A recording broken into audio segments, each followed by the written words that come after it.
Welcome to Legal Innovation Spotlight, the podcast that brings you the latest advancements in legal tech and knowledge management. I'm Ted Theodoropoulos, and I connect with the industry's brightest minds to provide you with valuable insights and actionable takeaways. So sit back, relax, and let's dive in. Ilona, how are you this afternoon?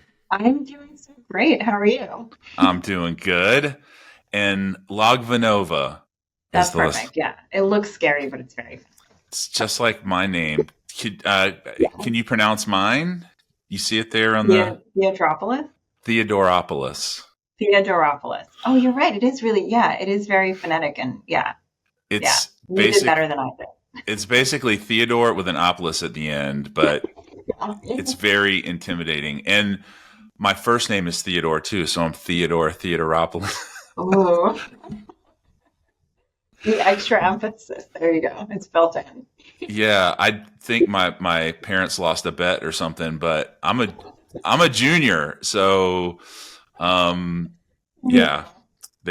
shared the love. But there's so much to talk about this week. There's so much. Yeah. It's a big week. Busy, big week in our world. Yeah. Busy week. So lots of good stuff. And but before we jump into the content, let's just do a quick intro. I'm going to let you introduce yourself. You've got an interesting background. I think probably you're a speaker on the circuit, and I would assume many of our listeners have heard you speak and know your background. But you were at McKinsey for a little while. Now you're at Cleary Gottlieb. Just give us a quick overview of where you've been and what you're doing now. Yeah, for sure. So many people don't know this, but I actually started out as a debt finance lawyer earlier in my career. So I started out at Fried Frank. Before that, I was at Hunton for a little while. But I started out as an associate, traditionally a corporate associate. And I was doing corporate work. And I did that for a while. I was a sixth year, actually, when I went in-house ultimately. And I went in-house because I was interested in tech at the time. This was around 2018. And there was an interesting opportunity at MasterCard. And then from MasterCard, I leaned more into tech and kind of everything that was happening around AI and got to do really interesting work at McKinsey. And while I was there over the last several years, this is really when legal innovation was becoming more of a focus, right? And more of a priority, a focus, and an opportunity. And our legal team was really innovative in terms of the work that we did. And so this became more of a focus for me. And I was able to take on more of a leadership role at McKinsey and do more legal innovation and really chart and architect the innovation transformation journey there and work collaboratively with other colleagues to take it forward.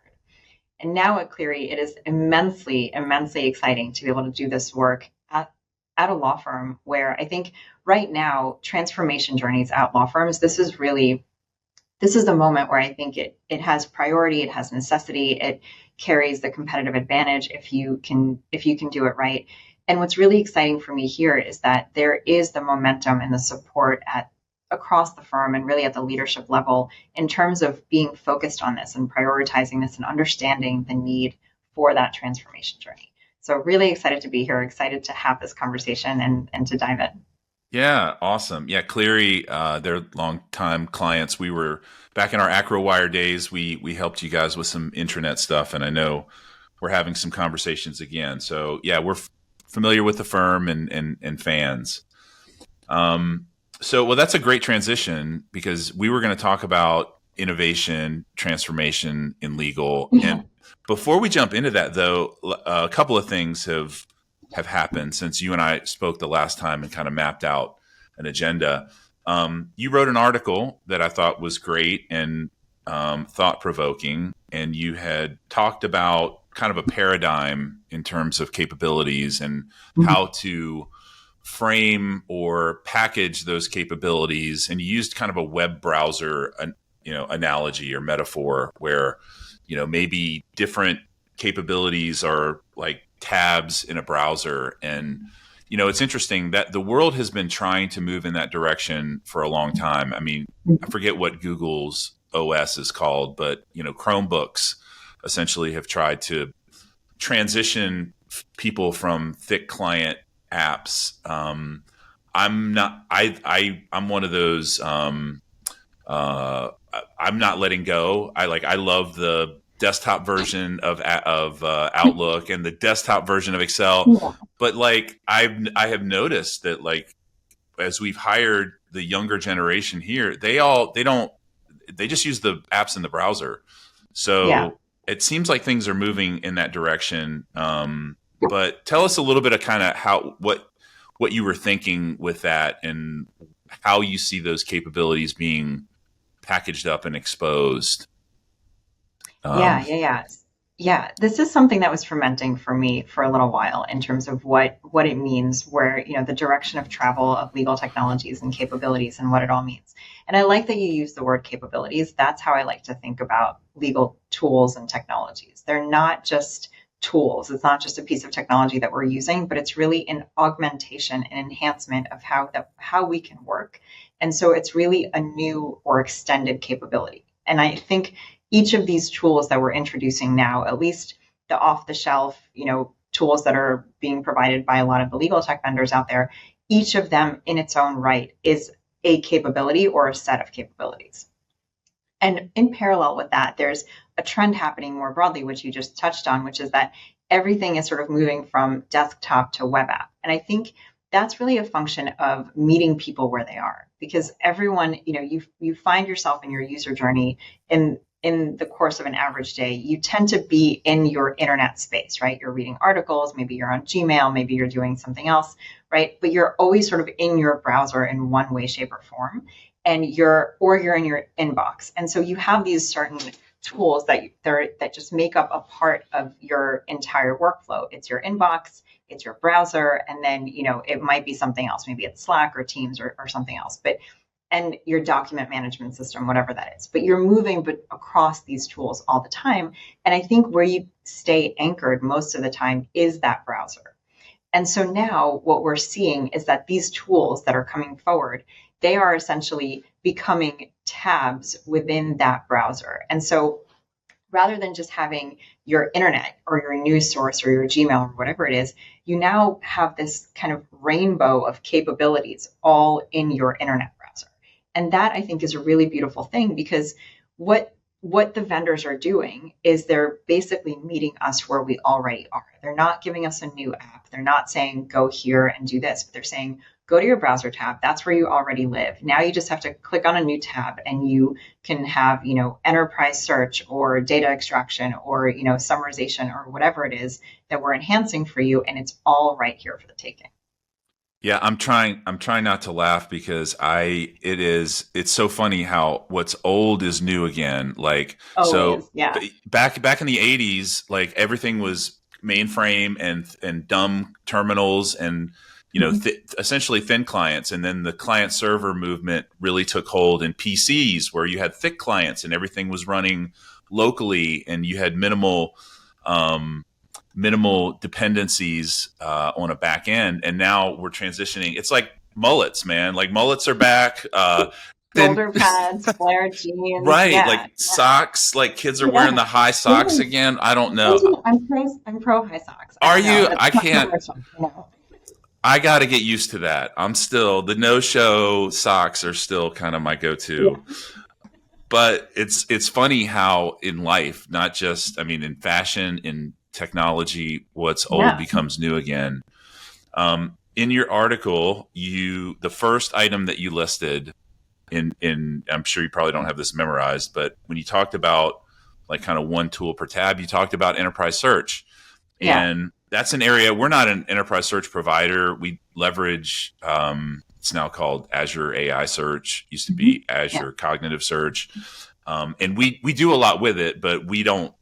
It's a Microsoft technology, but we see a lot like intranets and search are go hand in hand, Yeah. and so I pay a lot of attention to the space. And just today, I think Search GPT got announced, and Yeah. it's no surprise. I actually thought Google was going to beat OpenAI to the punch on that, but I'm a Perplexity fan. I really like it. I actually went to Perplexity right before the call and asked the question. I asked, will Open AI, or no, will Search GPT crush Perplexity with their new product. And you know what? Perplexity defended itself. Good. Yeah. Yeah, it did. Mhm. I mean, it's a great tool, and Yeah. I have not really leveraged. I haven't kicked the tires on Search GPT yet, but that was a big announcement. Like, have Yeah. you? Um, do you have any kind of initial thoughts in the search space? Like, this is public search. This is not enterprise search, but Yeah. Yeah. it's hard to imagine these trends not making their way into in the enterprise search space. But I don't know. You have any thoughts on AI enabled search and how that's going to affect the enterprise search arena? Yeah, I think it's it's all just about quicker knowledge retrieval. I think that's really what it's all about. And we are getting more and more eager and less patient to get results quicker, right? And to speak the language of getting those results in a way that makes sense to us. So everything is becoming more, natural language based, where we are craving for it to be easier to ask for and easier to receive. And I think that's the trend that we're seeing in the tech that's coming out, because you can imagine the designers of the tech understand that in terms of that's what the customers want, and so that's what we're getting. I think we'll start to see more and more of that. We'll start to see search generally, whether it's enterprise search or broader based search. It'll just be easier to ask for the thing, meaning you won't necessarily need that complicated prompt, and the whether the prompt will be generative or generated for you, right, or completed for you or suggested for you, and then the responses will be sharper. I think we're just going to see better accuracy and easier uptake in that space more generally. And I think the same trend will follow with enterprise search. Yeah, when I think about like what AI brings to the table in a legal context in terms of like broad-based capabilities, I think extraction, I think classification, I think summarization. And really search is a combination of all of those things, right? So Yeah, your Perplexity, for example, crawls and indexes and then trains an LLM and essentially summarizes a traditional Google search result list of organic links are pointers to discrete resources, where a yeah, platform like Search GPT or Perplexity, they go kind of summarize that for you so you don't have to go clicking exactly. through, um, which is a bit of a problem for content providers, right? Even like myself, like, if I write a blog on something super niche, like, I don't know, personalization in, legal intranets, and whatever, Search GPT or Perplexity goes through and summarizes my results and provides answers to people, and they never click my links. It's like that Yeah, really impacts the ability for me to yeah. generate See something else. Yeah, revenue. Yeah. for sure. Yeah. Um, But that's really interesting, actually. I think, where we saw with search engines, the rise of search engine optimization, right? Like SEO and that as a budding field. I think we're going to probably see something similar with the perplexities of the world and the searches of the world that are now not just retrieving information for you, but they're also generating insights based on that information and condensing those searches. So having some sort of optimization there where results are optimized for what you want to elevate as a content provider, I think we'll probably see something like that, that's it. from forward. That is an interesting thought. And you had bulleted out a few different other capabilities that caught my eye. You talked about automatically generated time entry, which, what a Yeah. amazing, I mean, that is like Come the on. bane Yeah. of lawyers' existence. And it's not just Totally. lawyers, like consultants, like we track our time. I don't Yeah. personally, but I came up those ranks, and Yeah. I used to hate it. I used to absolutely hate it.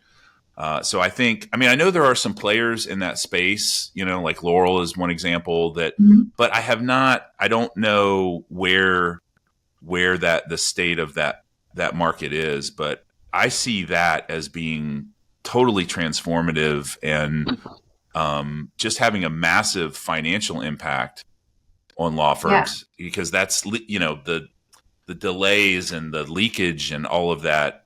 That makes a lot of sense to me.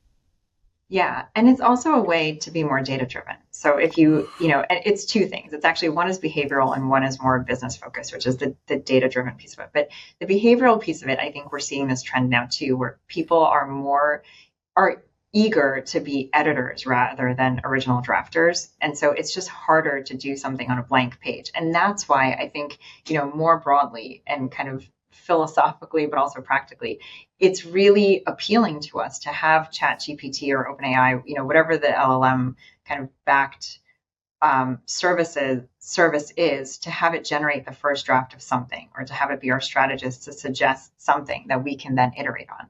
I think time entries are the same. It's just so much better when someone can capture it for you and then you can tinker around the edges versus, at the end of a day or at the start of the next day, you start to annotate and summarize what you did, and you do it on your own. It's tough. I did it for years and years, right, in 6-minute increments. So I know the drill there. But on the data-driven piece, the business value, I mean, I think once you can aggregate data more systematically and more accurately, you can then derive insights on that data, and that's really powerful too.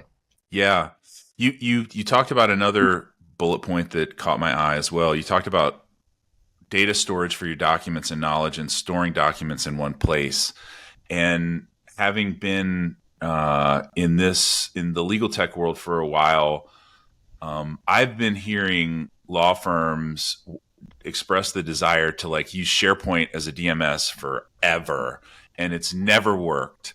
And I don't know if it ever will, to be honest. It's just, I think the biggest gap is really the support model with SharePoint. There are ways to bridge some of the capability gaps between, the legal specific DMS vendors like iManage and NetDocs and SharePoint. You can do that, but what you can't do is replicate this level of support that you're going to get as a big law firm, as an iManage customer. If there's an outage or a service degradation, you call Microsoft. I used to work for Microsoft support years ago, 25 years ago. I know how it works. Good luck, right? And if your world, I mean, the law firm DMS, if that goes down, things grind to a halt. So I don't know, when you think about storing documents in one place, what is do you think it's going to be a legal DMS, or I don't know, do you have something else in mind? This is the one. This is the one tool that does not currently exist, but there are some wireframes that I've seen in the industry. So, I think of something that is web-based that has all of these various features, whether it's collaboration or, sort of combining all of the various features that we have now across SharePoint, a tool like Box, right, where you can collaborate, and then iManage, just all of these various pieces that you can have in one place, but access very easily and collaborate with. That right now with current DMSs, you can't collaborate as easily. That's just the nature of how they work. So I think there is a natural evolution there that it will at some point be a web app. And I think actually I think iManage already is a web app. Mm-hmm. So that is already there. It's just a question of functionality and expanding those functionalities, or having another provider do something similar. But yeah. I mean, there's a ton of advantages. If magically you could wave a magic wand and make SharePoint a viable legal DMS. I mean, think about all the advantages to that.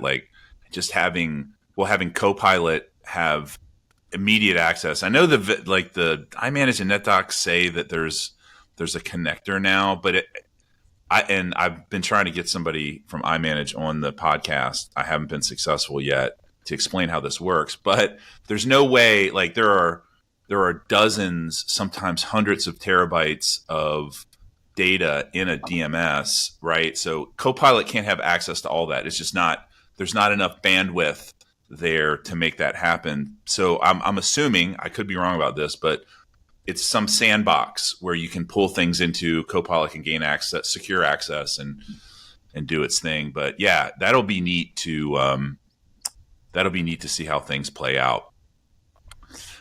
You talked about lawyers being resistant to change in the article too, which I had to chuckle because it is so true.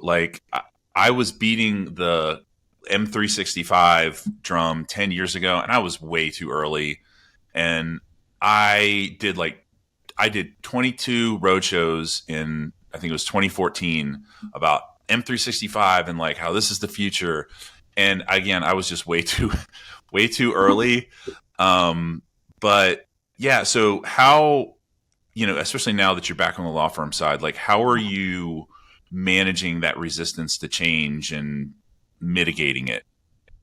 Yeah, I think I think about this in a way that it needs to happen organically. And that's why the focus of the article, really, the anchor of this article came about in me thinking about, how is this change going to happen? How are lawyers going to evolve to shift and expand their workflow in this way? And it has to be anchored to something that's easy and something that's appealing and something that's an extension of where we already are. And the example that I use is around social media, right? So if you think about Instagram or TikTok, right, or any of the social media tools that we generally use or that younger generations are using, no one ever taught those users to use those tools. And I remember the earlier days of Instagram, right, playing around with the filters and sort of learning how to use this new app on my phone.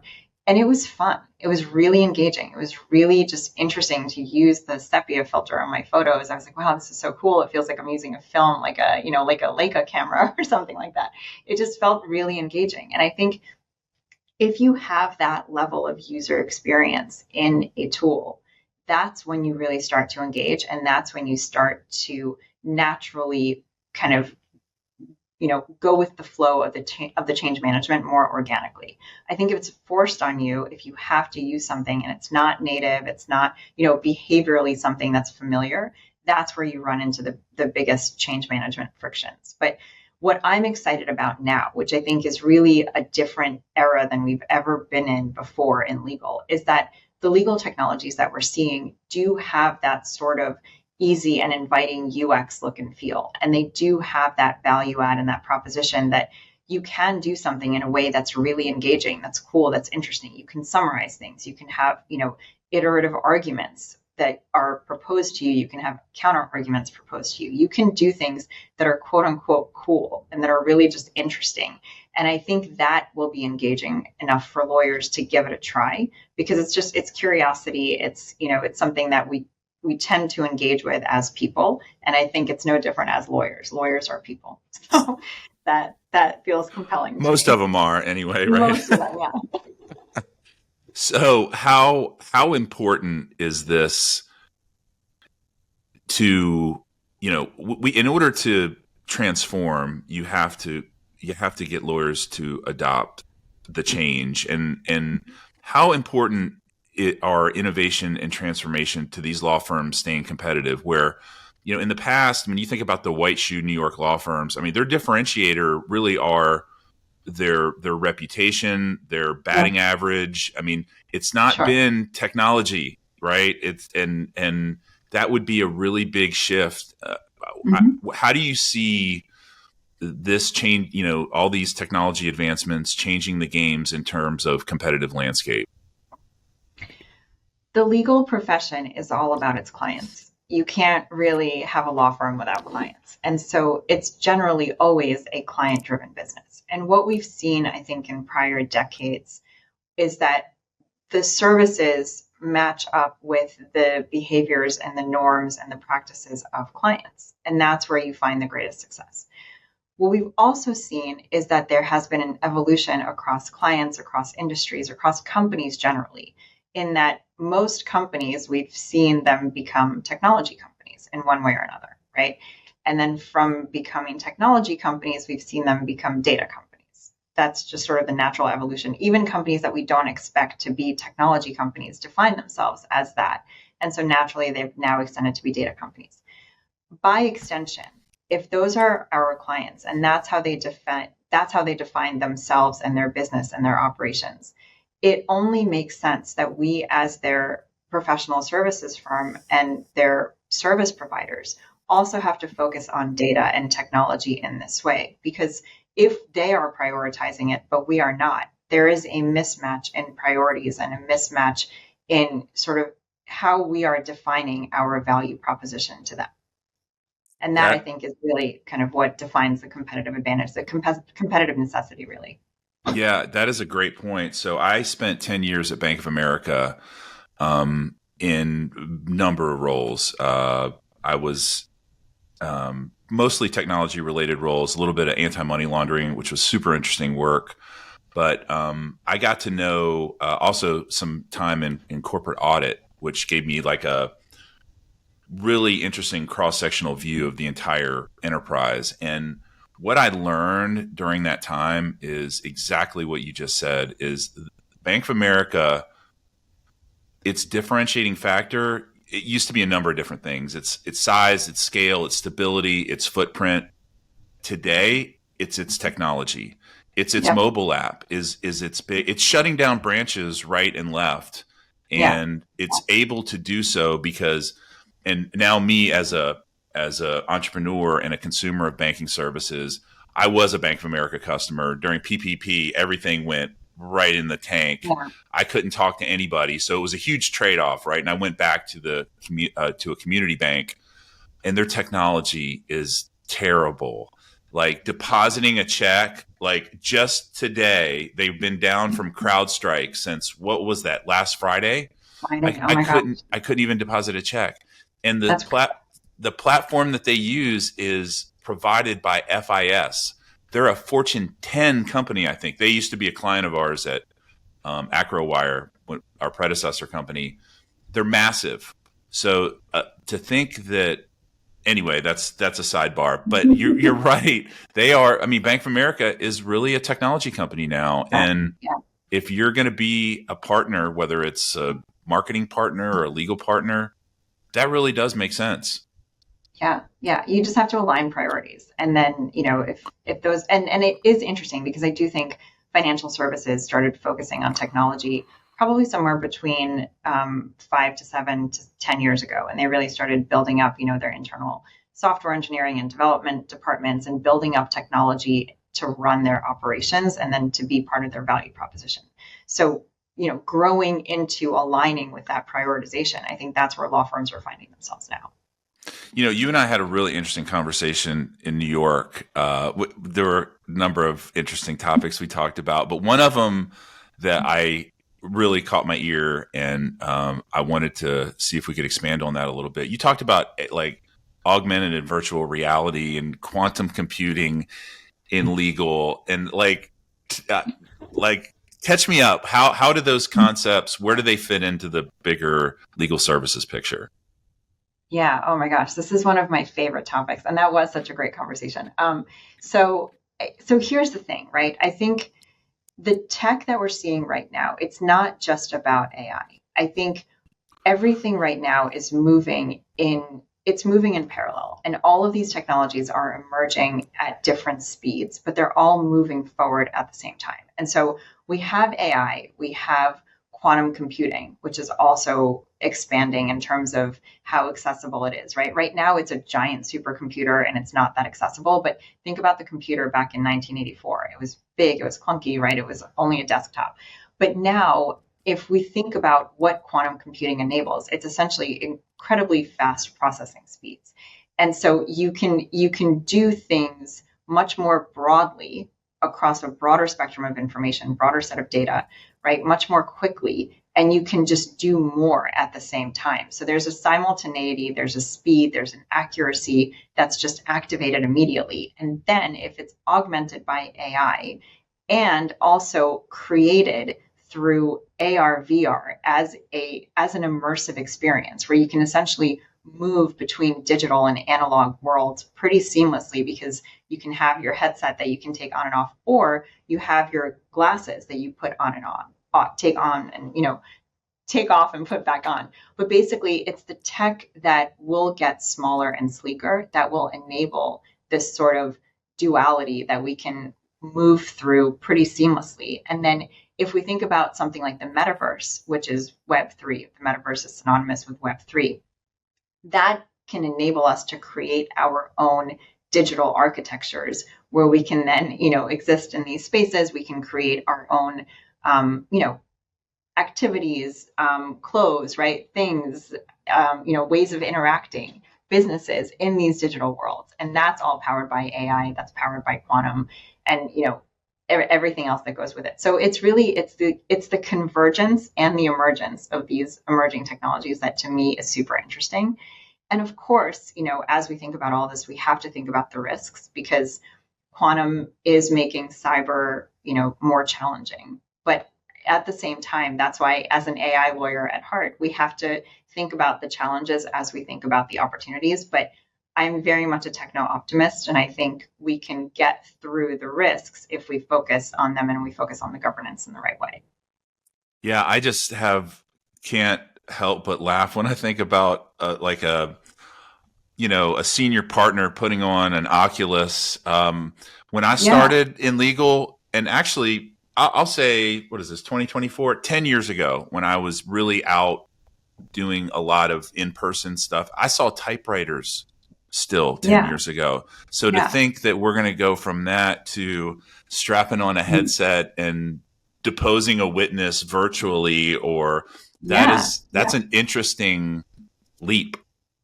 It really is, and it's fascinating, and it's not just going to change, it's not just going to be that one change. The technology, and I think it's not going to be an Oculus when it's widely adopted, right? It'll be something that's much smaller that it'll be some version of a wearable that feels natural to us so that it's not clunky and awkward. Um, but it will change the spaces that we're in, which is why I think legal innovation and innovation across industries really is also such a fascinating topic, because it will inform the spaces that we're in and how those spaces are designed and what we need in terms of internal infrastructure for connectivity and internal setups for connectivity. Because if we're all able to engage digitally and physically, maybe it means that we have a whiteboard or some kind of a board in the center of a conference room rather than on the wall of a conference room, right? So spatially, it also kind of re-architects the way that we connect and the places where we meet, which I think is also a really interesting thing to think about. Yeah, I mean, that really gets my wheels turning because, I mean, really at our heart, we're a legal collaboration company, right? So, I hate the terms intranet and extranet, but it's just like what the market knows. So Yeah. I, we still use those terms, but we're really kind of a digital workplace, which there's a lot of collaboration involved in that. When I think about some of the things that you mentioned, and how really I don't know how far out it will be, but not the immediate future, what the possibilities are, it gets interesting. And it really makes me wonder about like the types of skills. Like I think you and I talked about like multimodal skills and expertise, and how that, how, the need for that for lawyers to develop that. What is your perspective on that topic?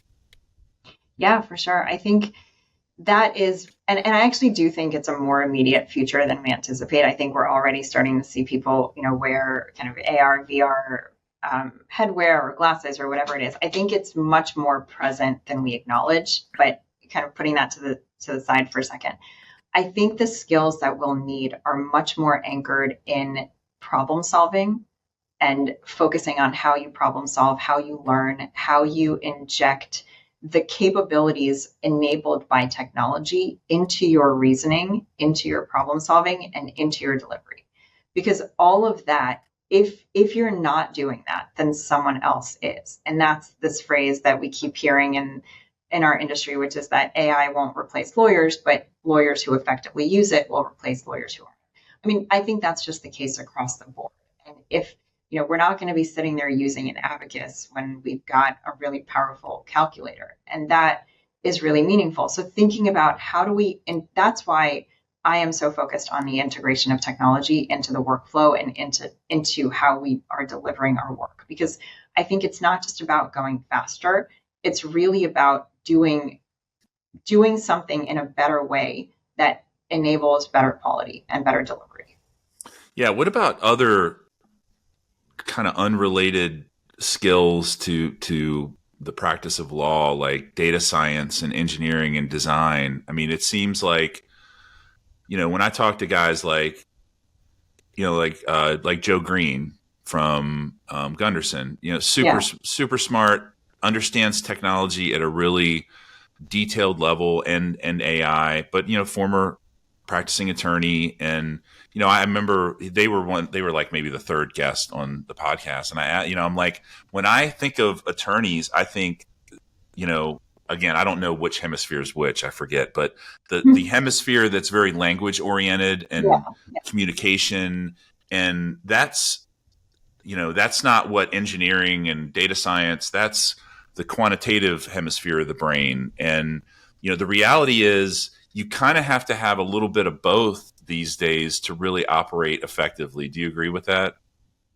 I think that's right. And I think it's about the supply chain kind of matching up with the demand chain, right? And matching up with the broader industry and what it means to be a lawyer in terms of doing legal work.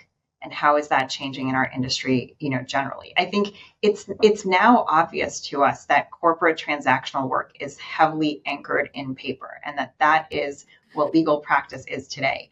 But I think if you went back a century, to think that you would do paperwork as a lawyer or look through, a lot of defined terms as a lawyer was not immediately obvious, but it became part of our practice because, these documents became so term heavy and they had so many provisions, which essentially are data points that had to be agreed on in order to do really complicated, financing transactions, for example. But those financing transactions were not that complicated X number of years ago. And so the larger point is, I think the law and the practice of law is a function of how we are living in today's world. And the way that we're practicing has to match up to the way that we're living. So if, 10 to 15 years from now, we don't really have a document heavy way of life, or data points are, generated in digital versus analog, then I think the practice of law will change entirely. But it's really about thinking through what are the skill sets that people generally are evolving to have more of and to need more of, and then making sure that the law is matching up with those sorts of practices. I think you're exactly right. Right now, technology is a big part of how the world is working. It doesn't necessarily mean that lawyers need to be engineers or that they need to know how to code, but we should be able to think in a way that allows us to at least interact with that sort of problem solving. I saw a really interesting podcast that I'm trying to get one of the guys on the show here. They were talking about how Microsoft thinks about conceptually the concept of a document. It's no longer paper centric. A document is a collaboration space, right? Exactly. You have red lines, you have comments, you have data storage. Yeah.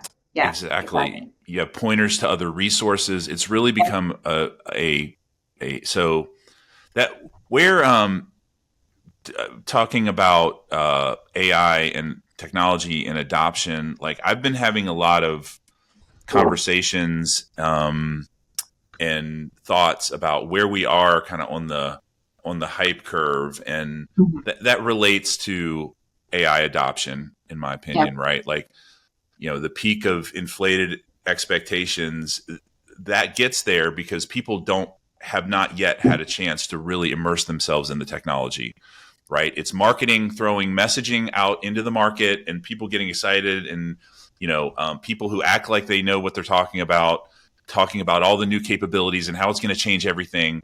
And then once people get their hands on the technology and real use cases start to make their way through, in this case, the practice, things, marketers are really good at selling ideas, and that doesn't always align with reality. But where do you think we are in terms of the current state of AI adoption in legal? I think we're starting to see real efforts to adopt. Last year, I think, was the year of the proof of concept where everyone wasn't really sure. This year, I think people are engaging in a real way. Some law firms are, they have data science teams that are actually developing things internally, or software engineers that are developing things internally. It's a matter of finding finding that you're getting the right sort of accuracy and the right sort of, and that it's easy to engage. And I think the technology is getting better. And so we're seeing better accuracy, and the vendor technologies are, moving quickly in terms of how they are evolving. There's a tremendous amount of investment and capital being injected into the space right now, which we're seeing every day. There are new announcements. And that, I think, is a really strong enabler too, because, founders and startups can then move on to become growth stage, and they can hire more data scientists and more engineers, and they can really ramp up the efforts around their product. And so the product is getting better. And I think law firms are seeing that, and law firms want to be competitive. And so we're seeing different rates of adoption, but if adoption includes piloting, I think we're starting to see much more of that this year than we saw last year. Interesting. Yeah, I've posted a couple of times this week on this topic, which is the first post was about being in an AI bubble, and I believe we absolutely are. In terms of we had two big announcements this week. We had Harvey announce $100 million. I can't remember what series it was, but Series C maybe at a $1.5 billion valuation. And the word on the street is they have about 20 million in ARR. So that would be like a 70, if I'm doing my math right, 75x revenue valuation, which is those are like 2021 numbers. Well, I guess not quite as to that magnitude, but also Clio raised a $900 million, I think it was a Series E round at a $3 billion valuation, and they have a $200 million ARR. So that's a 15x, which is still at a pretty high. I posted a clip of a podcast that, ironically, CrowdStrike was the most valuable company prior to last Friday. In terms of revenue valuation, they were something like 17, 18x revenue. So when you have the best performing, and that's not the case now, I'm sure. This was the world's biggest IT outage last week.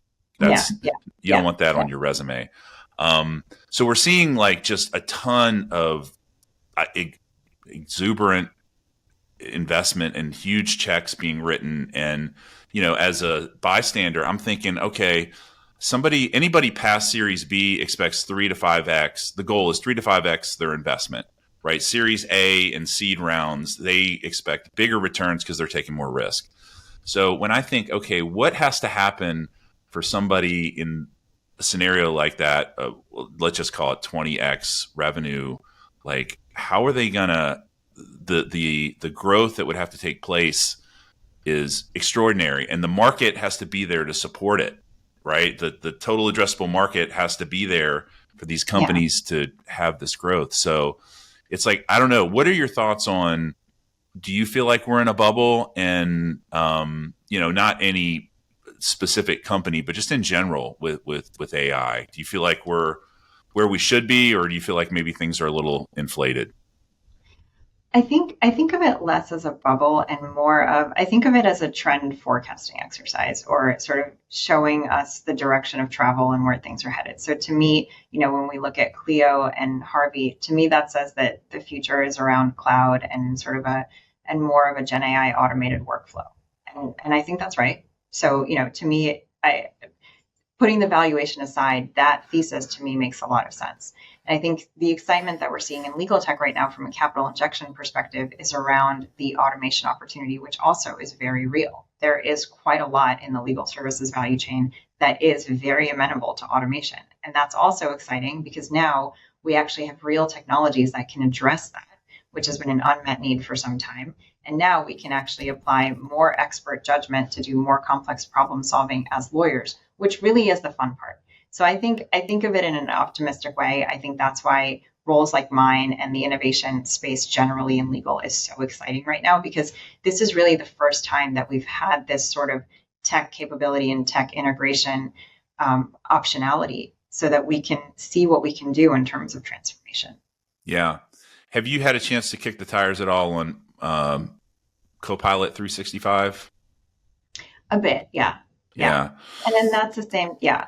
in terms of, injecting Gen AI into the workflow. Yeah, exactly. Yeah. I mean, I think that like I've asked some questions about ROI. I think the future is very bright for Copilot, but I think we're still kind of in early days, and I try to use it a lot, and I end up falling back to Claude or ChatGPT. I don't have the privacy issues to worry about. Like, Yeah. a lawyer can't, even with a paid subscription, you can't go to public ChatGPT or Claude. Somebody from those companies can still review. If you have an enterprise subscription and you build a wrapper on it, like ChatGD, like Gunderson did, then Yeah. you're safe from a privacy perspective. But yeah, I don't think Copilot is there yet. I find it hard to use in a lot of cases and slow. I'm going to have somebody on who knows a lot more about it than me, and we're gonna kick that around a little bit. But yeah, we'll see how. Are there any plans at Cleary to that you can talk about in terms of Copilot, or is that all underneath the radar? Or better to talk about kind of more generalizable trends. Yeah. Gotcha. Yeah. Well, good stuff. So, are you going to be at ILTACon this year? I will. Yes, our team will be there. So, will you be there? Absolutely. Yeah. Fantastic. Yeah. That's like our Super Bowl. I know it's our ILTACon. Yes, exactly. Yeah. We're bringing 6 people this year, which is a lot for a company our size, and it's always a good time. In Nashville, it's been 10 years since it's been in Nashville. Did you happen I didn't know that. Okay. Yeah. Did you happen to go the last time it was there? No, this is my first ILTACon. So. Oh, is it really? Oh, it's so much fun. Yeah. It's I'm exhausting excited. Though. Like, wear comfortable shoes. Yeah, that's what. Yeah. Get an IV before you go. All that stuff. Are you speaking? I'm not speaking. No. Okay. Yeah. Off the stage. Yeah, should be good. You can enjoy yourself. Well, good. Well, this has been a great conversation. I always enjoy speaking with you. And we'll have to catch up at ILTACon. And there was all sorts of stuff on our agenda that we didn't get to. So maybe we can do this again sometime soon. To. Definitely. Yeah. Good stuff. Great. Well, thanks for joining, and we'll see you in a couple weeks. Fantastic. Thank you. All right. Thanks for listening to Legal Innovation Spotlight. If you found value in this chat, hit the subscribe button to be notified when we release new episodes. We'd also really appreciate it if you could take a moment to rate us and leave us a review wherever you're listening right now. Your feedback helps us provide you with top-notch content. Want to dive deeper into the world of legal innovation? Connect with us online at getinfo-.com, where you'll find additional resources and articles. You can also follow us on social media at getinfo- to stay updated on the latest news and insights in the field of legal tech and knowledge management. Once again, thank you for joining us today on Legal Innovation Spotlight, a fireside chat series hosted by InfoDash.